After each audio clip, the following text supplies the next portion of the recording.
Welcome, welcome, welcome. This is Edna White, your host of Unchurched. And today we're going to be tackling something that all of us probably heard but didn't really get into. It's when your faith or your religion hurts your mental health. And I know that we don't like to talk about that, but we're going to be talking about it today. Um, have you ever, had to reclaim your faith in the very identity that people said you had and sworn that you had? You didn't know that you had. You're confused, right? You use your spiritual authority and the tools of manipulation, and you found out you weren't who you were. So, we're going to be talking about that today. This is the hard truth about this freedom we are talking about today on Unchurched. This week, we're privileged to host a prophetic truth teller and author, HAE the Prophet, to discuss her 20-year journey through the darkest shadows of religious culture. Harmony, and I use that as her other name, I want to call her Prophet Harmony, shares her How own you doing spiritual this? lens. We're not just Yes. emotional, but formative, a result of manipulation masked in mentorship, loyalty tests, and Mhm. devastating impact of dealing with sexual molestation by religious leaders. Harmony dives into a philosophy that healing doesn't mean hating the church, it means reclaiming your voice. Mhm. We pull back the curtain on the performance of culture, explore her books, including Read Me the Filth. Read Me for For Filth. it. I like that. That's even better. And confront the insidious danger of spiritual narcissism. Welcome to the show. Thank you. I'm so glad to be here. I'm appreciative that you have allowed this platform Yeah. for us to have a truthful and honest conversation Yeah, about absolutely. some of the things that hurt, but you can heal. Yeah, that's the best thing. That is the most important thing. They do hurt and you can heal. So I'm Mhm. excited to have that talked Yeah. about. So you mentioned that your church hurt wasn't just emotional, but truly formative. Can you explain that? Yeah. So I grew up in a what we call the church family, right? And so my uncle was a pastor of a prominent church in my hometown. Mhm. He was known for wearing the all white suits. I'm start telling my age here in a minute. So he had the all white suit with the all white shoes and the white tie, but he had that one gold tooth in his mouth. He was the famous, the well, we'll say famous, Yes. because when you're dealing with church culture and Hmm. especially our culture, Right. sometimes leadership can be exchanged for entertainment, Right. um, being popular, that kind of thing. So Yeah. he was one of the prominent pastors in my city and where I grew up. And so my family, I grew up in church. So it is more than 20 years that I have been around church and church Right. stuff. But I walked away from the Right. church. As soon as I got out of high school, I decided that wasn't for me. Right. And there were some things that happened, in my household with the church, and I'm sure we'll get into those, that led me to believe I didn't need God. So I'm not one of those prophets that has the story that they love God from the womb, and they fell asleep reading Bible scriptures. No, I'm Yeah. not one of those prophets. Yeah. I am the prophet that actually, by the time I was 8 or 9 years old, um, I actually hated God. Mm. I hated God because I saw God work for other people on Sundays, but it didn't work for me in my house, Right. where my mother was popular. My mother was known as the Hat Lady, and I couldn't figure out if you could see everybody at church, why nobody saw her or what was going on with me and Right. my other siblings in the house. Hmm. Um, Church filled with prophets, but none of them could see. And Right. so Yeah. I decided that I didn't need God at about Yeah. 8 or 9 years old. By the time I was 8, I had already attempted a murder. Um, and when the murder didn't work, and I really tried to kill him, like I Hmm. really, as an 8-year-old, Right. had the mentality of if I stab him hard enough, Yeah. he'll die. Mm-hmm. And of course, it didn't work. And then when I could not kill him, I actually attempted to kill myself Right. at 8 years old. Um, and so have had a relationship with God since I was a child. We didn't start off, the prophet that you see now is not how I started off as a child or even as a young adult. Um, Mm-hmm. so church trauma, there is two sides of the conversation, right? Yeah. Um, and because I have now healed, I advocate for both sides. Right. There is a such thing as church trauma. Mm-hmm. There are some things that happen in church that cause agony, that cause pain.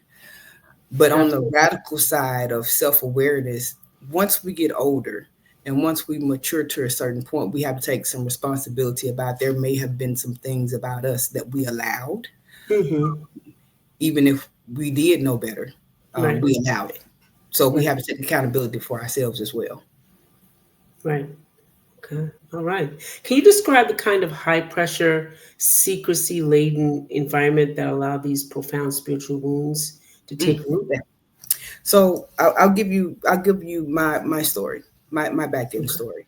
Um, I was excommunicated from a church Mm-hmm. um, before 12. Wow. There's a viral video that's going on of a young girl right now Mm-hmm.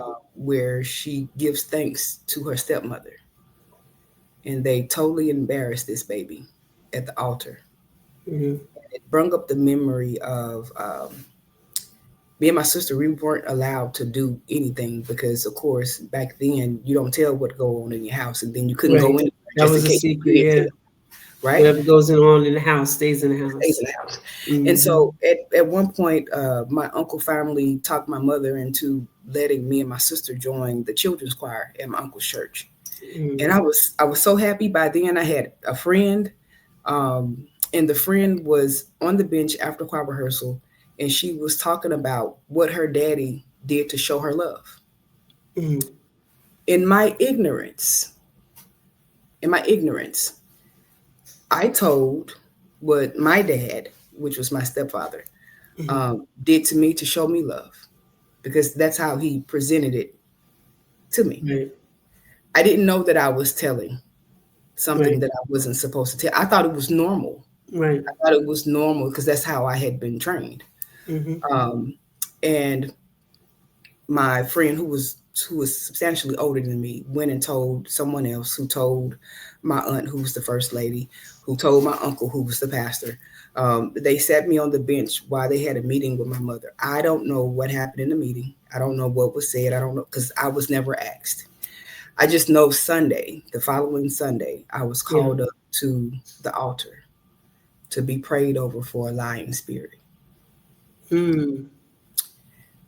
and to be prayed over the family, that the family stay together. We bind the family so close together that nothing Yeah. will come, that prayer. And I Right. and I stood there and I wondered, how is it um that you're pastoring and that you're preaching and that you're full of the Holy Ghost, but you don't see the lie. That same uncle actually got into it with my mother several times. He called us up to the front of the church one Sunday and told my mother to leave and never come back, Wow. with me and my sister at the altar. So my first excommunication from a church was as a child Right. and by a family member. Right. Um, that wasn't the first time that was the first time I was asked to leave a church, but it hadn't been the last time. So I've kind of been training for it since I was young. Mm-hmm. So that's trauma. That's trauma for a Oh child. yeah. Oh yeah. And I looked at that viral video that's going on of the little girl now, how they made her seem like a villain because she just gave thanks for her stepmother. Mm-hmm. Um, and I saw the agony in her face, Yeah. in her body language. Yeah. Um, and so for someone to say church trauma is not real, then you're a funky lip liar, Yeah. because it is. Yeah. It very will, and that's the balance that we have to come to, Right. as we're dealing with these institutions, right? Hmm. We got to have a That's what hard they are. conversation. That's Yeah, what we they got to are. have the hard conversations. Yeah, Hmm. you are the church. You're the little church, but there are some things that we could be doing better, as the church, as we're getting ready to fish for souls, or as we should Hmm. be fishing for souls. Hmm. Less entertainment, less ignorance, less performance, Hmm. and then let's really get back to fishing. But you got to have a heart to fish. Oh yeah, yeah, Yeah, you you got to have a do. heart to fish. Yeah, I as you were talking about um the way that you kind of like told and you didn't even realize you told. Usually abuse, when you're a child, you see you're a child, and you're you sexually abused, or however it is, you don't know because you're in that environment. And so a lot of times you are the one that, because of that rule, don't tell anything outside the Hmm. house, you're Hmm. made to look like the bad guy. You're Right. treated like the bad guy, and it's normalized. Then it Hmm. becomes normalized. So if anything ever happens again with whoever, you don't say anything, and that's with a lot of survivors. Hmm. No matter if it's at the church or in your home, it's really um, with a lot of survivors. But it's more hurtful because that the church is where the soul things happen, the spiritual things Right. happen, and it hurts you not linear but layers and layers of, Layers. wow, Layers. here I am. I know I'm now, I know I'm Hmm. being hurt at home, but now I'm this all encompassing so-called God is now not helping me, Right. and the person he set in front of me who's supposed to see and know and care and make me feel safe is not. Right. So All of then that have hurt, you and then the other people that join along. So it's a right. collective. It's collective neglect. It's Hmm. collective neglect, Hmm. Hmm. abuse. It's Hmm. all of that. Manipulation, collective. So Hmm. with the church, it's more collective than it is, with the family. Right. You know what I'm saying? Because that's like more, if you tell your mom, she doesn't do anything about it, or that it's more kind of secretive and you don't tell anybody anymore. But this is a collective. Everyone, you're in front of the altar, and Hmm. everyone is joining in on the deception. On your prayer for the lying spirit. Now Yes, imagine on having you. to Yes, navigate that, they're as a all child. on the deception. They're in the Hmm. deception. So if you got 100 people in there, everybody's complicit. Hmm. Everybody is, because Hmm. they're so-called praying for you, Right. and they don't know, and they don't even know the situation. So you Don't see know how half of it. slippery slope that is. Like, it's like, so now there's a secret there because they don't. The parishioners may not even know what's going on. They might not even know. Like, Hmm. they hear that, but they Hmm. don't know the whole story. So Right. they are now pulled into this lie, and now made to, now you can't even trust. Now you can't trust them. You don't feel safe with any of them. And So that's it's a exactly collective. that's exactly what Yeah. happened. And so just imagine being a child and being led with God into, being raped. There's Yeah. a line, I write poetry as well. And Mm. so there's a line that I say, what do you do when your mama is a witch and your daddy is a warlock, and before unzipping his pants, he forces you to quote Psalm 23. Right. And so later in life, I found out that my stepfather couldn't even read. Wow. But he would keep me in the room for long periods of time to teach me the Bible. Right. And the only pericope of text he knew was Psalms. Right. And so, or Psalm 23. Right. And so people would marvel that I was young and I could pray and I could read King James fluently. They were excited about that part, but had Mm. no idea, the trauma that my body was Behind it all. going through, Oh yeah. or my mind was going through, Yeah. in order to Absolutely. receive that. Yeah. And so, again, for me, by the time I was 12, I hated God. I didn't feel at the time that God worked for me. Right. And so Right. to me, that made God a lie. Yeah. And you didn't even realize that maybe he wasn't even real. You like, Is he really even real? Did they make this up? Is it imaginary? What is that? Hmm. And along the way, because at that age, you're forming imagination, Right. right?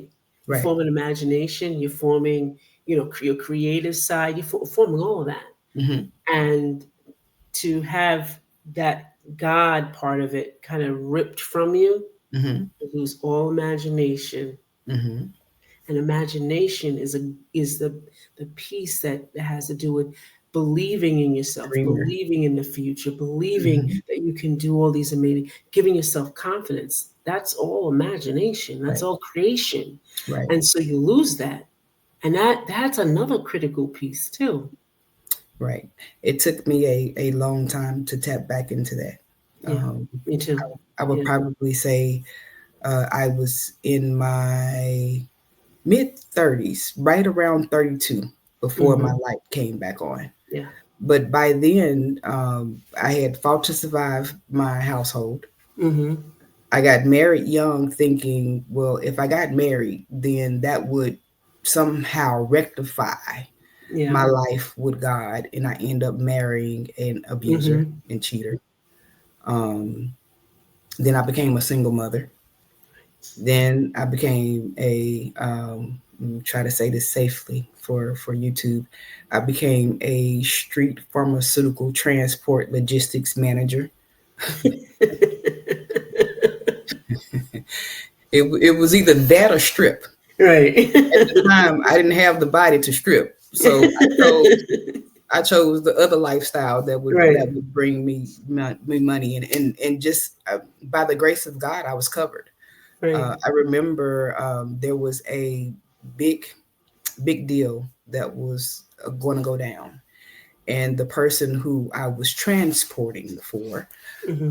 knew I was in college, and I begged that I can take my final later. I Right. need money. Let me go Right. on this trip. Right. And so she said, "No, you're too smart. You need to go to school and finish your final. I'll take care of you." And I Hmm. was mad because I didn't know what "I'll take care of you" meant. Like Right. I didn't understand that. Right. So she happened to be the biggest female um, dealer Hmm. in California at the time. Hmm. The night I took my final, her and about 23 other people were cracked between five houses. So they raided all five houses at one time. Wow. The only reason why I did not go to jail is because I was at school taking my final. Right. So there, even in my anger with God at the time, feeling like I could do everything by myself, I don't Right. need you. I'll figure out life by myself. Now looking back, I realized I was still being covered, Right. Absolutely. absolutely Absolutely. still being covered. So now I can go back and I can say thank you. Right. But I didn't feel a thank you in my spirit at the time. Yeah. Yeah. Of course. You don't see that. You don't see any Mhm. of that. So all of the situations you've been through Mhm. with both men and women Mhm. pastors, how did you this devastating betrayal of trust? How did from the highest form of Mhm. people? Mhm. How did you be able to discern genuine faith or Gotcha. safety? That's a very good question. That's a very good. And let me tell you why that's good, because actually, in my young years, I was in church, and then up until my late or early 30s, I Hmm. hated church, Hmm. and so I was doing stuff in the streets. And then when I came back to church, by the way, I wanted to hear a choir. Right. One day, I just had a fit. I just wanted to hear a choir sing. I wanted to hear Yeah. organ. And so I randomly went to a church and sat in the back, and there was a little boy that was about 4 years old, and he hopped down from with his mother. Never seen him before, and he stuck his arm in my face and was like, "Smell my arm." I took a bath. I played with the little boy the whole church service, and I went back the next Sunday to play with the little boy again. Hmm. So my invitation to Christ came through a 3 or 4 year old having me smell his arm because he took a bath, and that's how I kind of got hooked back in, right? I'm thinking by then, church has changed. You know what I mean? People are different. People can see, and I did not understand, or I did not know at that time, me coming back in the church was almost just as bad in some areas as if I had stayed out in the street. And Mm-hmm. actually, that's not in just the beginning of me Yeah. serving in ministry. That hadn't been too long ago either. There's been some times and been some things that I have been exposed to as an armor bearer now for over 20 years, as a leader in ministry for over 20 years, that I have seen Yeah. that go on in the background that make me feel like I am safer being a In the street. transporter. Yeah. In the street. Right. Yeah. Yes. Yes. Uh-huh. And so my change came from at some point, out of all of the situations that were occurring between me actually making the deal with myself that I really, really wanted to heal for real. I noticed that the common denominator of each one of my situations was me. Right. Now, there were some things that happened to me in my childhood that I have no control over, had no Right. control over. Mm-hmm. And so somebody else has to answer for that. Mm-hmm. But as I got older, the things that I did have control over, that stuff fell on me. Right. So I developed a plan of radical self awareness, Mm-hmm. and radical self accountability. Now, has it Yeah. always worked? I'm gonna be honest with you and tell you no. There have been times where I have slipped. There have been times where I have fallen on my butt. There have been situations where I ended up on my face before God, crying and bare knuckles, white knuckles, bloody trail. Mm-hmm. So has it always worked? No. But over time, Right. the old people used to say, when you know better, you do better. Oh, yeah. Oh, yeah. They still say it. Okay. So I wanted to talk about your ultimate revelation. Healing doesn't mean hating the church. It means reclaiming your voice. Can Yes, we talk about that? yes. So now I like to say, heal people. We fact check before we feel, Mm-hmm. right? So, and here's what I mean, and that goes for the church too. Right. I've Sure. I've encountered situations I didn't realize pastors and prophets and preachers lie as much as they do. I did not realize. I just didn't. I didn't. I did not realize that after someone would actually take the oath to say, "I am a fisherman for Christ," that Yeah. somehow it would turn into a pulpit for profit. Mm-hmm. I didn't realize that this happened. I thought once you made a commitment, you made it with integrity, and that's how you lived your life. Mm-hmm. And I'm not saying that all pastors are bad. I know some great Right. pastors. Right. I know some great prophets. I know some great leaders, some great teachers. Mm-hmm. But I have also seen it the other way Yeah. as well. And what I came to in that revelation is there is duality, because I kept praying. I would spend. If I show you my Bible is torn up because I would read. I would wrestle with the text. I've actually taken my Bible and thrown it across the room because I'm frustrated. Right? Like, if you be God, if you be the way maker, if you be the water Mm. walker, if you went up on Calvary and you rose on the third day, then why are we still dealing with the same stuff that has always been around? And so what I Mm-hmm. came up with the revelation, there's duality. As long as you have a up, there must be a down. If you Right. have in, there's an out. Right. Light, day.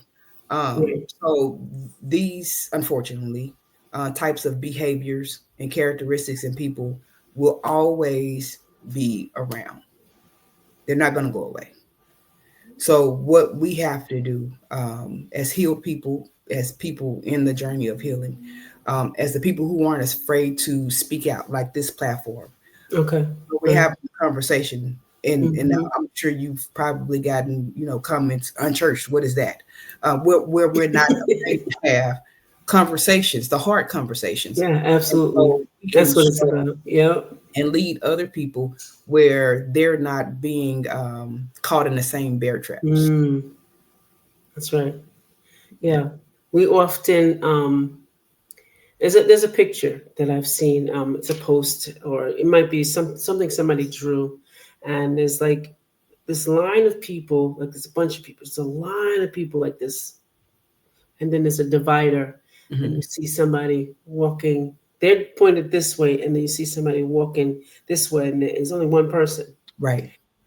and it's supposed to depict what we all are supposed to be doing. We shouldn't be with the collective. Hmm. We should be on the assignment.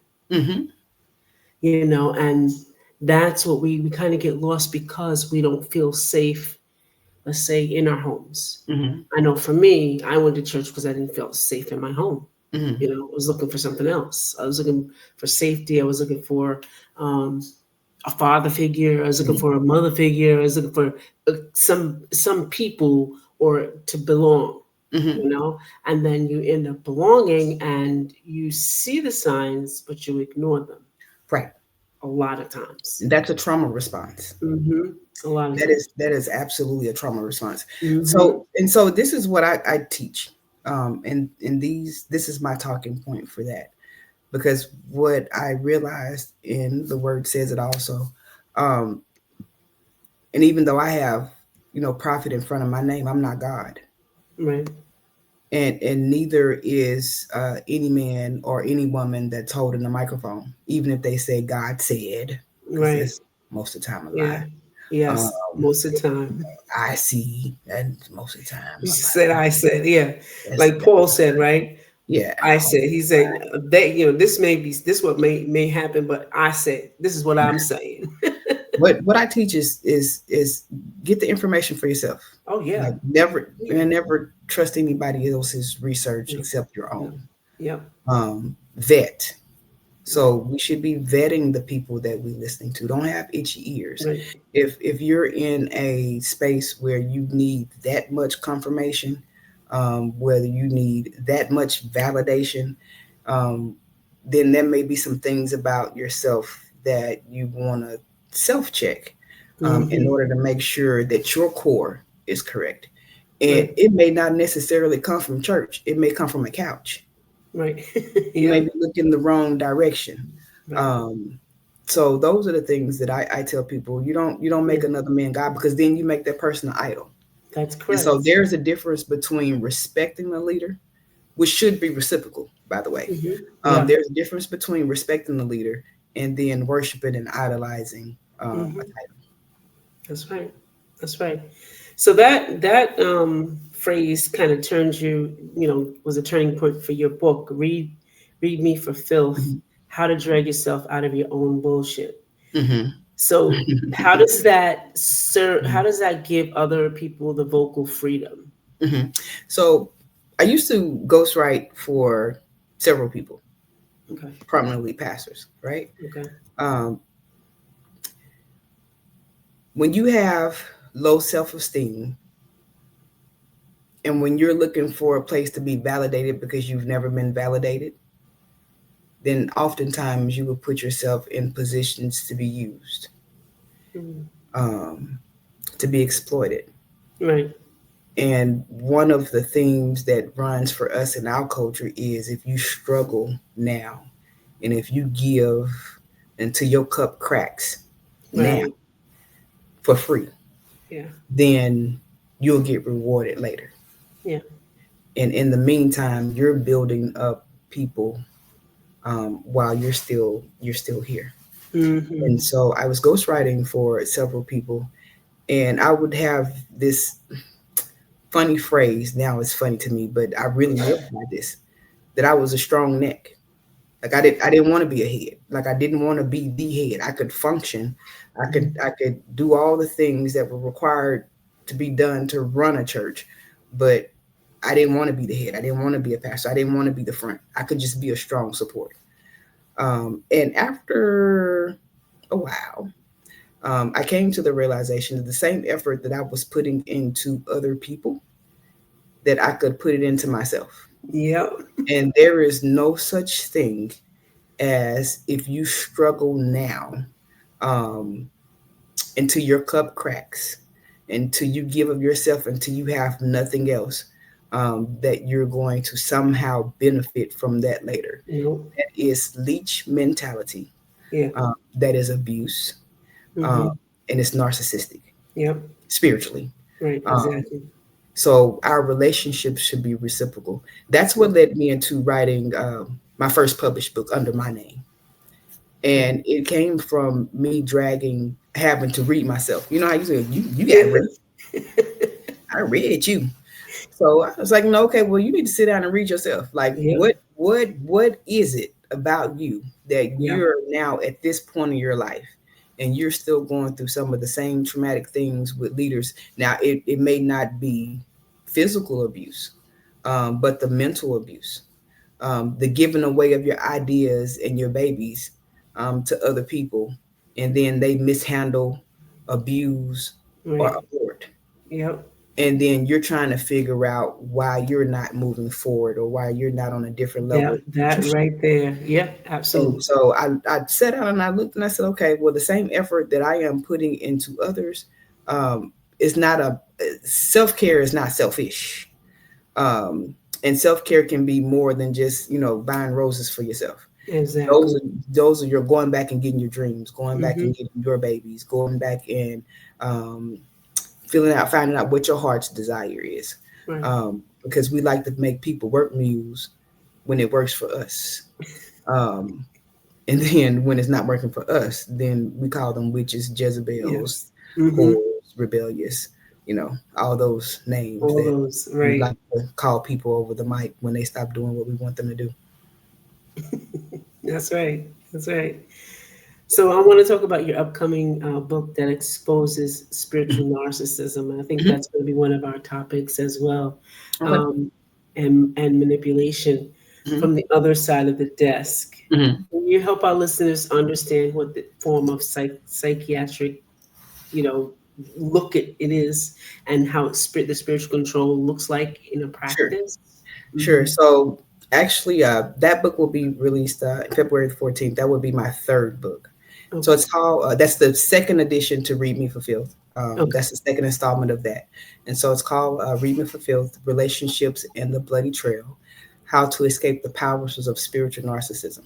Okay. And so I think I'm almost an expert in that area now. Because spiritual narcissism is I think, one of the worst forms of narcissism. Mm-hmm. Um, and I think it's one of the worst forms of narcissism because when you have a spiritual narcissist, then they mishandle, mistreat, and misguide, but they do it under the guise of God. God. Yep. God told me to tell you this, Yep. or God said this. Um, so for me, spiritual narcissism Mm-hmm. has a little bit more in a way of being able to hurt more masses of people. Because at that point, you give somebody on the ego trip a microphone, and then so it turns from ministry to manipulation. And to me, that is one of the worst, most vile forms of manipulation. Manipulation is to get on the mic and instead of going to somebody's couch and getting therapy. And so there are some things that I talk about in the book that are very touchy subjects. Mm-hmm. Like I have a chapter called "Loving a Therapist Who Needs Therapy." Cool. And so you have pastors who preach one thing in the pulpit, And and live another. they appear one way. Yeah. They appear holy. They appear righteous. They appear intelligent Mm-hmm. as they're traveling the world, um, giving false intellect. Mm-hmm. You never know they have an issue unless you're riding in the car with them, Yep. and they're talking about everybody who they just preached for. Mm-hmm. Or the sermons revert back to them. I prayed and got them out of cancer. I prayed in their business is successful. I did this and I did Mm-hmm. that. It Right. doesn't lead back to God, it leads back to ego. Yeah. So for that's a self-esteem issue. But a lot of times with narcissism, it's so covert. The public will never know. Oh yeah. Only that are close knit. I call them flying monkeys. That's what Mhm. they call. And even if you know, you may not, you may agree. Even, and I think agreeing to a certain degree, if you agree by proximity. I'll give you an example. If I know because I'm traveling with you that you are standing in the pulpit telling a flat foot lie, Mhm. and I keep traveling with you, then now I'm in proximity of your lie. Yeah. I am now supporting you in Yeah. your You're complicit in it. Yeah. Mhm. complicit in my silence. Mhm. And one thing that a narcissist hates is accountability, and Yeah. spiritual narcissists hated accountability even more because they feel like they're backed by God. That's right. So especially in our culture, you're not supposed to question. You Not can't at all. pastor. You can't question the prophet. You can't question anybody who has a title because they were sent by God. Mhm. So to question them, you are somehow now questioning God. Right. And that's one thing now that I will say wherever I go again, they are not God. And even God doesn't have a problem with being questioned. You can ask Mhm. God a question. So if I can ask God a question, surely then I I can should ask be able you. to ask you. But with a spiritual narcissist, again, as soon as you begin asking any type of questions that hold them accountable or hold feet to the fire, Yeah. then you become the villain and you become the problem. So that's why it's important to vet. That's it. That's it.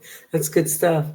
We're coming close to the hour to the close, but I want you to give any, a step for the audience to take that to begin their self journey, their journey to self reclamation, and just so they can start reclaiming their lives. So the first thing I would want to say is welcome, welcome. Um, Yeah. a lot of times we get stuck in a perpetual cycle of healing. We're always healing. I'm healing. I'm healing. And what I encourage is to do the good work and journey from healing to Hmm. actually healed. Yes. This is a hard work. Oh yeah. This is a hard work. Oh yeah. Accept that. Accept that it's not going to be easy, but it's worth it. And so, what happens in this journey from healing to heal? I would say the first realization that you would want to come to is the fact that it's just you. It's just you. At the end of the day, we came here by ourselves, and we're going to leave here by ourselves. Yeah. Oh, people say that too. You know? And if you believe in judgment and that kind of thing, then you'll be judged by yourself. Hmm. I think a lot of times we move around from situation to situation, from relationship to relationship, from church to church, from Hmm. ship to ship, whatever kind of ship it is, Hmm. because we don't want to sit down with ourselves, Right. because we don't want to face ourselves. So my advice in what I would say would be my altar call coming up on this hour is if you're actually ready to really heal for real, understand that this is going to be a lonely moment. It's going to be a lonely moment for a minute, right? Yeah. Because there are some things that you have to adjust about your core, and nobody else can adjust it for you. Even now in my business, part of my business is being a total restoration architect, which I finished fashion school, and so I was doing external branding and styling, and so I merged that with my ministry, and so now it's the restoration from the inside out. So even in that situation where you have a therapist and a counselor, the therapist, the counselor, the pastor, the prophet, the preacher, none of us can do the work for you.